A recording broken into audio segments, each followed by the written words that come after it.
Hello everybody, and welcome back to Orcs Must Die Unchained. I took a break from videos. I was streaming a lot, but I wasn't really interested in doing and providing YouTube content for a while. But now I have more or less returned thanks to basically the newest update, which includes a new kind of mode, which is a mix between the randomness of sabotage and the scaling of endless, and of course the usual levels of survival. That's why there are 4 different difficulties: Riftload, Master, War Mage and Apprentice. So with this series I'm going to run a few of them. I failed already my very first key, which dropped today, and it was quite painful to run through it, through the kind of randomness. Turns out what I really dislike... No, I remember this. What I really dislike is apparently the no-go timer. That's pretty horrible. That's really bad. That ruined quite a lot for me. But anyways, we're currently looking at the Apprentice leaderboards right now, which, as we see, wave 9 is currently the highest attempt. Also with the highest points, which is quite surprising. Because if we look at Riftlord, we see that a few people who played together achieved quite a really high score, but the highest run is still number 8. I'm somewhere in here, 32nd with my last key. I did pretty horrible. I went somewhat far. I would consider it far for me, because it was right above my imagination to reach this high position.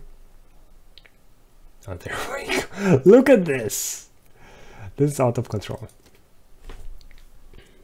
But yeah, anyways, now we're going into Apprentice, see how far we can go into Apprentice. It will basically 1 run per episode, and I try to keep it up daily, so enjoy.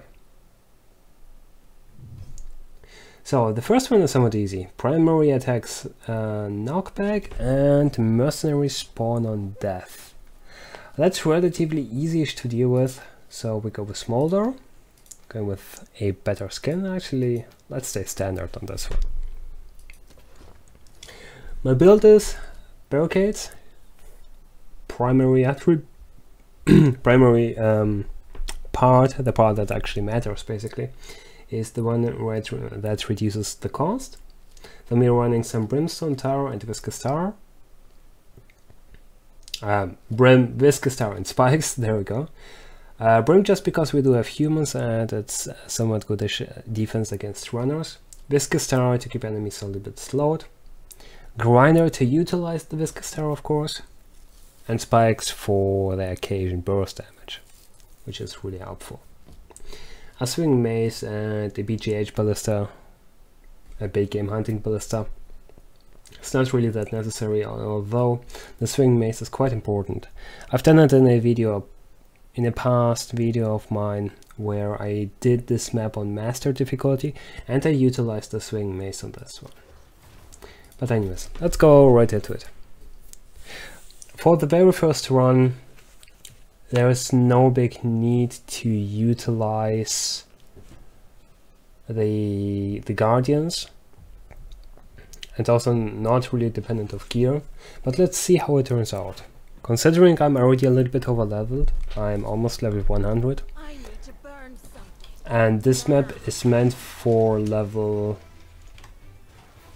I'm actually not sure if there is a level cap for this one, but it's supposed to be done before level 20-ish. So yeah, about that. In here, let's go with the Priest. Then I'm closing up this direction. This is the build which I'm also using, not for sabotage, but for survival. It works out pretty well. It's of course not the best one. It's not that ideal as it should be, but it gets the job done, and this is the most important thing, at least in my book. Alright, there we go. Now we're somewhat prepared. Let's go. And as we see on top, there's also a power timer for 5-star. It's not necessary. On this map we do not have any 5 stars. So we can keep it as it is. There we go, let's go into the queue. Just burn everything. Now slowly moving back to our actual kill box.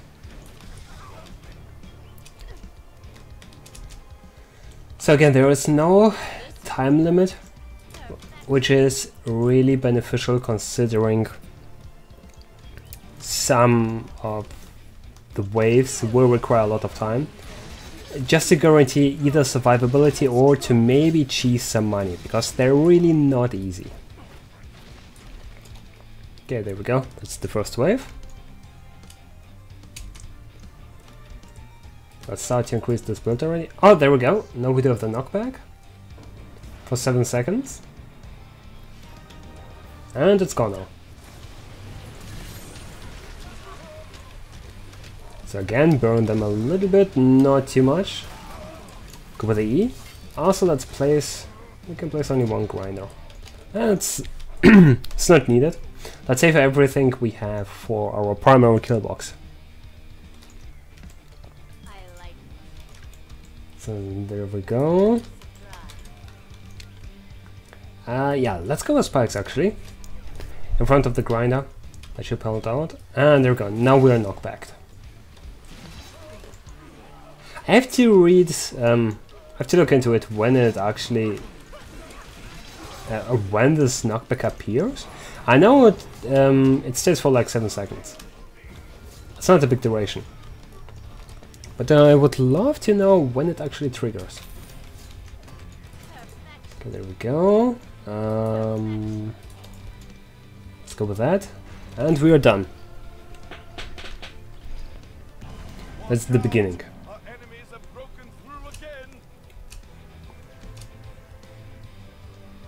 And there we are. Again the knockback. Every time we hit an enemy, we will be knockbacked. It's exactly the same as from Sabotage. That's exactly what you expect. So it's quite painful, more or less. It can be pretty disadvantageous, especially on later waves. I feel like this will be a pretty big issue.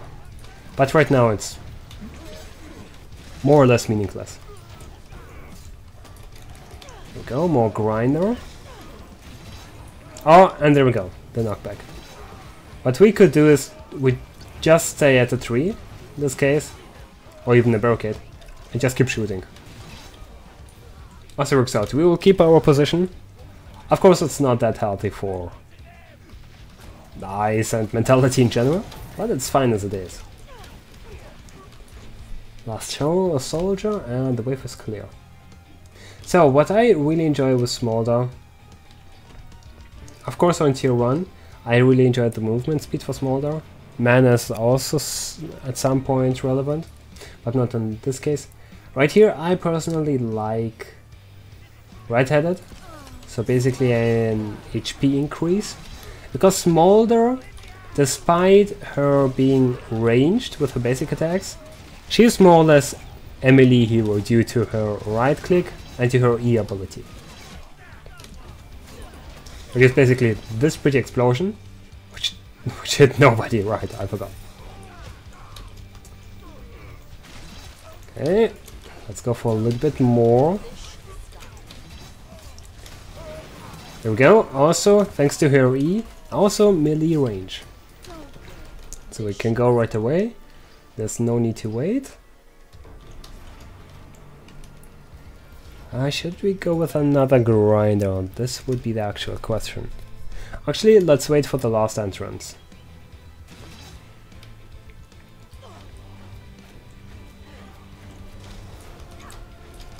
So in here there's nothing else that we should fear, at least for now. Of course enemies will be stronger, so the next time we meet this map we're most likely going for a different build. considering either enemies have higher physical resistance, which basically diminishes the power of our swing mace, grinder and spikes, so we definitely need different... we don't definitely need different traps, but we should go for different traps. It would be recommended. Same goes for fire traps, they could be resistant to fire, and basically to everything else. In my last run, I had enemies being resistant against ice, lightning. Yeah, and that's about it. It was ice and lightning. Also, I had no go timer, which was the actual reason I lost. Okay, then we go with another swing mace. There we go.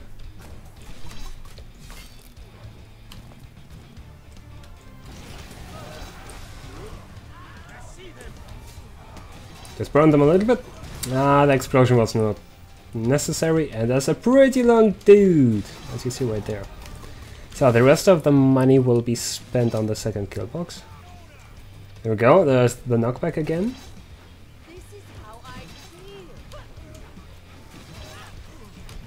Again, I'm not sure when it appears. Let's see, do we have some kind of indicator? Attack periodically knockback heroes for 7 seconds. And there's still no indicator when it appears.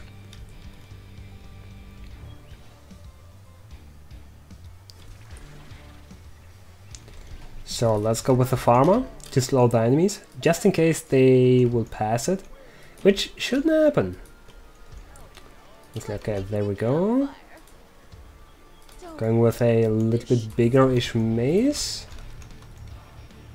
A viscous turn there, and that's about it.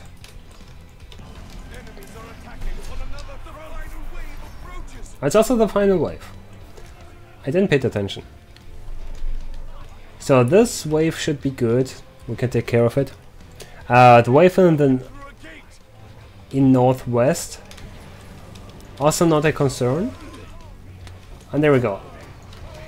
Due to the fact that I'm a little bit overleveled, we have the freedom to do this right now. And to weaken enemies or even kill them without staying too close to them. Let's see, what do we go in here? I do love Incinerate. It's basically her E skill, which is this pretty explosion. Every enemy who is burning in the range will receive a huge amount of burst damage. As example, right there. Well, it's not huge, but it's enough.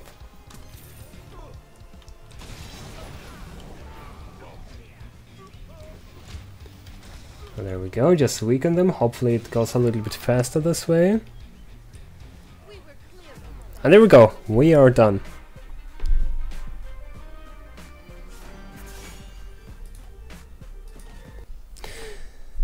So this is the first round. Then we also go into a chaos chest, which contains a few skulls and in my case a few gyps. And those were the cards I would have gotten. Basically everything's as usual. And there's the next difficulty, disabled gear. Even though I wasn't using any gear, this can hurt a lot.